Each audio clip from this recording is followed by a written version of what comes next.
Ladies, gentlemen, and Vault Hunters of all ages, we are only a few weeks out from the release of Borderlands 4, and as someone who has quite a long personal history with this series, I have been following this game since its announcement, and I am quite excited to get to experience the game for myself, as it seems to be a bit of a soft reboot for the series, focusing a lot more on new characters, a new environment, a new world, new stories, and along with this, as usual, we of course have the 4 new playable characters, the Vault Hunters. Today we're going to break down each one of them, go over their character as shown so far, their action skills, the concepts between each of their skill trees, meaning the playstyles that they will have the best synergy with, and then just some of the unique augments or capstone skills worth talking about too, as the skill trees have gotten quite a lot of depth this time around in Borderlands 4, and just a couple of days ago even we had the reveal of the final set of skill trees for our 4th Vault Hunter, so we can talk about all of our playable characters in detail. Never meet your heroes, kid. They're all dicks. Every last one of them. First up then, let's start with the character whose full kit and skill trees were most recently revealed, Harlowe the Gravitar. A former combat scientist for Maliwan, her kit is entirely based around technological creativity, even achieving some things that are similar to some actual Siren powers from previous games in the series. She has a high emphasis on crowd control and removing enemies from the fight. She can focus on cryo or radiation damage quite heavily, or she can be a helpful buffer for her allies in multiplayer. Every Vault Hunter has their own passive trait that is permanently active. Harlowe's is called Entangled. This is a debuff that applies to any enemy that is hit by one of your action skills, and any enemy that has the Entangled debuff will share some of their incoming damage with all other Entangled enemies, which all in itself makes for a pretty unique playstyle. Past that, let's talk about the action skills and the skill trees together, as there is one skill tree tied to each of the 3 action skill options. You can only have one action skill equipped at a time, and it doesn't necessarily have to be the one that matches your main skill tree choice, but it generally makes the most sense to do so, obviously. In Borderlands 4, on top of a bunch of passives and kill skills in the skill tree, there are augments, which you can, for the most part, only select one to have active at a time. And these have a more serious effect on your action skill, or sometimes just your character in general. Then each skill tree also has 3 branching paths at the bottom that you can choose to extend into, with their own sort of themes and capstones at the end of them, which are the biggest, most impactful nodes on the entire tree, at least in theory. So we'll go over what each of the capstones are, we'll go over the general playstyles that each skill tree leans into, and talk about the skills themselves, of course. Harlowe's first action skill then is called Chroma Accelerator. This is very simply a big cryo damage blast that does cryo damage to anything in its path. Then when it explodes, either on contact with terrain, or if you press the action skill button again, it will explode for a pile of radiation damage. At first glance, this will be a strong way to apply Entangled, if nothing else. The skill tree tied to this one is called Creative Bursts. Some examples of playstyle options offered, the augments in the base section are Void Star, which can make the action skill deal total health % damage, and apply full-on freeze, or neutron capture, which makes the action skill store all damage that it would have done while traveling to then transfer that damage to your gun after exploding, making your gun do bonus radiation damage. So you can lean this towards the skill itself or towards making your actual gun stronger. The first branching path has a capstone called Cue Ball. This makes the action skill bounce as it travels and removes the manual detonation as well. But each time that it collides with terrain, it will explode for a pop of radiation damage, and if it hits an enemy specifically, it will then bounce towards another enemy instead. So this turns a one and done explosion into a bouncy ball of exploding chaos, and I absolutely adore that idea. It's definitely my favorite node on this entire skill tree, possibly my favorite for the whole character. The second branch is built around the Demon Core capstone, which makes the energy pocket shoot out loads of radiation darts, and when you apply entanglement to an enemy, they become irradiated on the spot. So big radiation synergy in this specific branch. Then the third branching path turns the skill into a charged skill with multiple charges, where you can fire out multiple fast-moving versions of the base skill in a row. This branch also has the QED passive, which overrides her melee with an unstable energy pocket that comes out of her goddamn fist, and that is just sick as all hell. Harlowe's second action skill then is called 0 Point. This is the skill that picks up an enemy and puts them into a ball of energy, putting them in stasis and locking them away for multiple seconds. It deals damage to enemies that are immune to the effect instead, and if you press the action skill while it is active and enemies are in the ball, it will slam all active floating enemies in stasis down to the ground and create an explosion around them. The skill tree tied to this is called Seize the Day. There is a base tree augment called Strange Attractor, which causes automatic ricochets while the skill is active to all enemies that are in stasis bubbles, which is really fun, and it also makes all critical hits apply entanglement. The Capstone skill on the first branching path is called Falling Bodies. This lets you apply stasis to even more enemies and in multiple batches at the cost of skill duration when you do so, and it makes it so when the duration ends, the slam happens to all enemies automatically, rather than it happening when you want it to when you press the button. The capstone for the second branching path is called Cold Plunge. This makes it so whenever you slam an enemy with your action skill, they create a singularity on the ground which pulls enemies in, and then a follow-up Cryo Explosion. Then the capstone for the final branch is Ground State. This makes it so anytime that you slam an enemy, you gain increased slam damage and radius, but the enemies actively in your stasis do take less damage, so it rebalances the ability to be more about the slam than the crowd control itself, basically. Harlowe's third action skill then is called Flux Generator. This emits a sort of zone of energy that deals cryo damage over time and implies entanglement, as well as making any allies in the area gain shields too. You can pick it up and move it around after it's been summoned as well, and it can do things as well when you do that. The skill tree for this one is called Cosmic Brilliance, and the base augments are Coronal Mass Ejection, which causes all enemies in the radius to lose their resistances and causes allies to gain status effect application chance. The first branching path has potential transference as a capstone, which changes your skill into a charge skill and replaces the picking it up and putting it down part with straight up teleporting it to your crosshairs and applying shock damage to any enemies inside of the radius too. On top of that, it also heals allies in the area, making it a little bit more of a support skill with this option. The capstone for the second branching path is Violent Horizon, which makes the Flux Generator fire out radiation projectiles, and anytime that they irradiate an enemy, they will then get dragged into the skill's radius to take more damage, and if you press the action skill button again, it will create a singularity that pulls enemies into the radius, and then increases the skill's power even further as well. Then her final capstone option is called Group Study. This creates a little drone companion for each ally that's inside of the Flux Generator radius that increases their gun damage, their fire rate, their reload speed, which can then be increased even further with an action skill retrigger. So this is full on like technological bard mode with this option. Then that's the most freshly revealed ability kit in the game. The other three Vault Hunters I will go over a little bit faster and in a little bit less detail, as we have talked about them at least a bit on the channel, but Harlowe only having her kit revealed very recently, I did want to dive into properly what makes her tick. Moving on then, let's go in the more standard order with Vex the Siren. Sirens are typically your heavy magic fantasy-esque class of characters in the series, your mage-adjacent archetype. In Borderlands 4, Vex's style of siren magic is very much a mix of your typical kind of warlock and necromancer style stuff, either creating edgy clones of herself to use as minions, turning into a half-demon herself, or just having an animal familiar that you can channel all of your energy through to take down your enemies with style. Vex's passive trait is called Phase Covenant, which attunes her to the element of your current gun. This converts all skill and melee damage to match the elemental type of your weapon, making you extremely potent at exploiting enemy weaknesses in general, and a lot of her skill tree is devoted to this.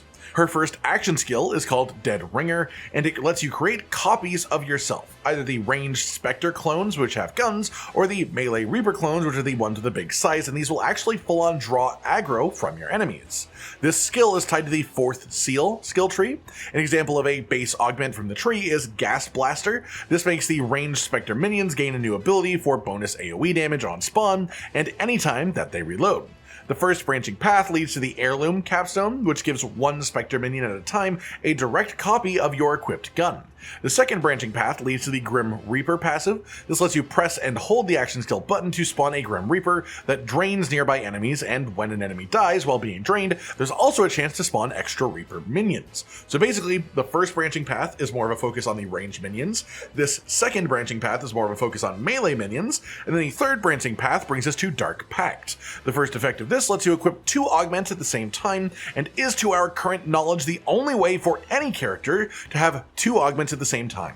This also gives you access to Dark Pact, which lets you fully restore health of all of your clones, and gives them increased speed and attack speed, and they also do not lose health while you hold this ability active too. So the other two branching paths are about specializing in one of the types of minion, whereas this one is more about just empowering all of your minions all together at once. The second action skill is called Incarnate. This is the one that gives you like full-on demonic wings and gives you access to an ability called Eldritch Blast that you fire off from your offhand, which is an AoE explosion. As you deal gun damage, it will reduce the cooldown of the Eldritch Blast as well. The skill tree tied to this is called Vexcalation. There's an augment on the base tree called Geist Wave that replaces the initial starting phase explosion with a forward piercing wave, which also makes any enemy hit more vulnerable to damage taken. For the branching paths, the first capstone is called Desecration. This makes the initial phase explosion and any Eldritch Blast cast that follow leave hazards behind on the ground. These are pools of damage over time, and it also makes Eldritch Blast home in on enemies and do an extra AoE blast if it hits an airborne enemy too.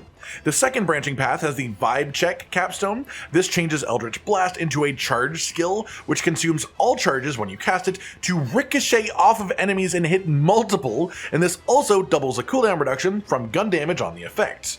The third branching path leads to Heart Piercer, a capstone that sacrifices health when you use Eldritch Blast to increase the damage done and the healing done to allies, because it also turns the blast in general into a piercing wave in front of you that heals any allies it hits on top of damaging any enemies. This also removes the cooldown from Eldritch Blast, which then makes it a health management ability instead of a cooldown management choice. The third action skill for Vex is called Phase Familiar, and is all about the beautiful Technicolor Panther Companion, which passively is just a friend that will fight alongside you, sort of like the Beastmaster archetypes from prior games in the series. Its active ability makes the Familiar teleport to your cursor and deal area damage, then turn into a badass for increased stats for a short duration afterwards. This is tied to the Here Comes Trouble skill tree, which includes some base augments that can add extra functions to the action skill, like Violent Outburst, which lets you press and hold the action skill to make Trouble consume his own health, to explode for damage to enemies, and also kill you a little bit. The first branching path leads to Trouble Bubble for Overshield when Trouble deals damage, and also an elemental aura around him during the active portion of the skill, which deals damage over time to enemies nearby. The second branching path leads to Double Trouble, which gives Trouble a chance to create an illusion on hit, double chance on crits, and the illusions are basically just extra companions that also become badasses when you use the active portion of the skill. Then the final branching path ends with Unsealed as a capstone skill, which makes Trouble apply a mark that increases the gun damage taken for enemies, and any time that you kill a marked enemy, Trouble will gain a stack of a buff for health regeneration and damage increase, doubled while the skill is properly activated. Next up then, let's talk about Rafa, the Exo-Soldier. This one is pretty self-explanatory as a character, your general soldiery type archetype of Vault Hunter, but with the addition of an exosuit powering it all up. Ex-military, high-tech, and lots of guns. Rafa's passive trait is called Overdrive, and is active whenever you activate an action skill in general, and for a short duration after it ends too. Overdrive is a self-buff that gives you increased movement speed and a general damage increase. The first action skill for Rafa is called Apophis Lance. This is essentially an offhand weapon that fires a big blast of piercing damage, or you can hold it up to charge it up for increased damage, size, and speed on the projectile, but you use all of the charges in one go. The skill tree tied to this is called People Person. The capstone at the end of the first branching path is called Project Raiju, which turns the skill into basically Force Lightning. Short range, hold the button down to continually fire out shock damage in an arc in front of you, and this path is heavily based around critical hits in general too. The second branching path leads to the Project Basilisk capstone, which transforms the skill to a firing corrosive damage blob that leaves behind a corrosive hazard on the ground that also splits into smaller projectiles every time the initial blob explodes. The more charges you consume at once, the more the attack will split, and honestly, that alone makes me wish it was called Project Hydra instead, but it still sounds very cool. The third branching path leads to my favorite skill on the skill tree, Project Gorgon. This turns the skill into a laser that pierces through enemies, and pressing and holding the skill makes the laser grow and chain to multiple enemies as it uses more charges, which just sounds awesome to me.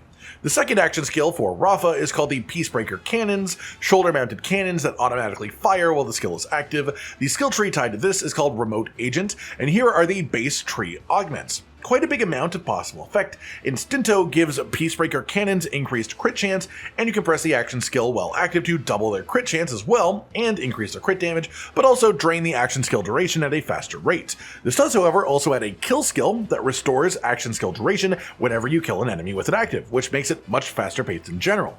The first branching path on this tree leads to double auto shot as a capstone, which is a fun one. It changes your Peacebreaker cannons into shotguns that also have ricochet chance, with crits always ricocheting. This branch is heavily based around ricochets in general, so if you like the sound of ricocheting shots, this is a good one for you.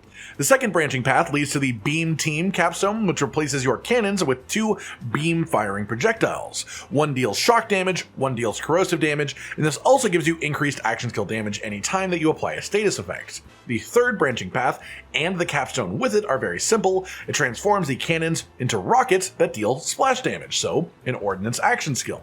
The final action skill for Rafa then is called Arc Knives, and this is a very unique and interesting one. Straight up, put your guns away while it's active, take out 2 arm blades, and go full-on cyberpunk melee mode slashing away at your enemies, and this melee mode ends with a big over-the-top fancy whirlwind attack. The skill tree tied to this one is called This Year's Gimmick, and the augments have a pretty major effect on it.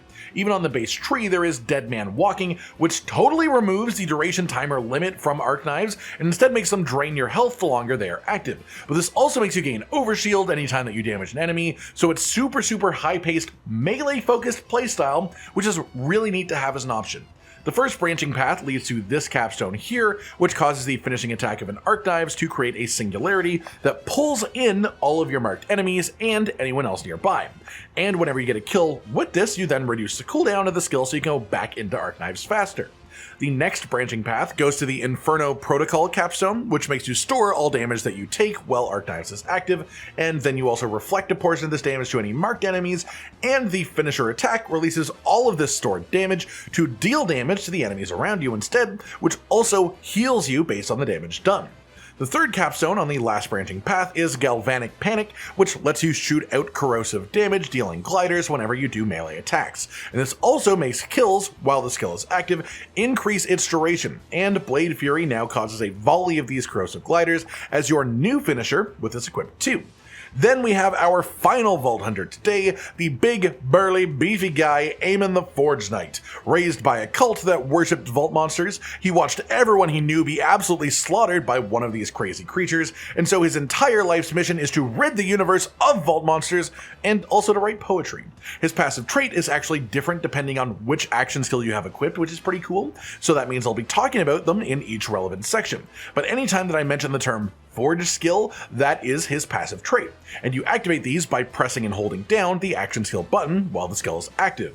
The first skill then is called Onslaughter. This gives you constant shield regen, bonus fire damage with guns, and increased movement speed, and if you melee while it's active you get a Rocket Punch, which does a blast of damage in a cone in front of you and has high stagger chance. The Forge skill with this one gives you Molten Slam, which lets you slam a big forge hammer into the ground to do a large amount of fire damage in a large radius. The skill tree for this one is called Calamity, with some fun-based tree augments like Pyroclast, where the main effect is that when Onslaughter is active you just have a field of damage surrounding you, and killing enemies within the storm increases the storm's damage and your action skill duration as well. The first branching path leads to Hor Cleave, which replaces the Forge skill interaction to let you swing a giant Forge axe instead, which instead of a big fiery slam is a big wave of cryo damage fired forwards that freezes enemies, and any enemy that dies to this then also explodes for even more cryo damage. The second branching path leads to the Molten Royal capstone, which gives Molten Slam increased radius and makes it store damage, as well as causing aftershocks of damage after a delay. Then the final branching path goes to the Stormcutter capstone, replacing the Forge skill with a massive shocking lightning sword that sends a wave of damage forwards, dealing shock melee damage, and this also restores action skill cooldown, ordnance cooldown, and action skill duration for any enemy that you hit. The second action skill for Amon is called Scourge, which lets you equip a shield in your offhand that absorbs all damage while filling up a meter called your Vengeance meter. When the meter is full, the damage absorption will instead become damage reduction, so you will still take some damage, and you can press the action skill while it's active to fire out a wave of cryo damage that consumes some Vengeance, allowing you to absorb even more. The Forge skill tied to this one is called Firewall. This lets you deploy a shield on the ground that absorbs enemy projectiles and boosts the damage and speed of any friendly projectiles that pass through it, as well as dealing damage over time to any enemies standing nearby. This is tied to the Vengeance skill tree, which has some solid base augments within it as well, including Cryonic Thrum. This makes you taunt enemies while Scourge is active, dealing damage every second and also healing your allies, being a very tanky and support alternative augment, as this also lets you consume Vengeance when you shoot while aiming, meaning that you can spend the Vengeance to keep the bar unfilled, letting you use the damage absorption part of the shield as fully as possible. The first branching path in this tree leads to Ring of Frostfire, that replaces the Firewall Forge skill with a circle on the ground that does damage to enemies inside. It also does damage to anything that passes through it either way, as well as further increasing the damage and speed of friendly projectiles that pass through it more than the normal version. The second capstone that you can choose from for Amon is called Glacial Rupture.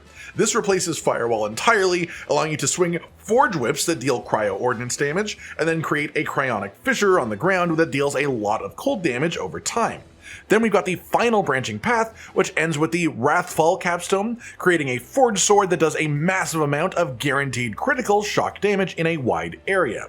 Our final skill for Amon then is called Crucible. This is a charge skill. Each charge lets you throw an axe, either a flame axe for fire damage or a frost axe for cryo damage, and they also become primed for detonation. This causes a pop of damage around them if the enemies die, or if they are hit by a forge skill. The forge skill for this one is called Double Edge. Press and hold to throw a twinned forge axe that boomerangs around, dealing cryo damage on the way out and then fire damage on the way back in. The skill tree for this one is called Cybernetics, and here are the basic augments, which includes Axe and Stone.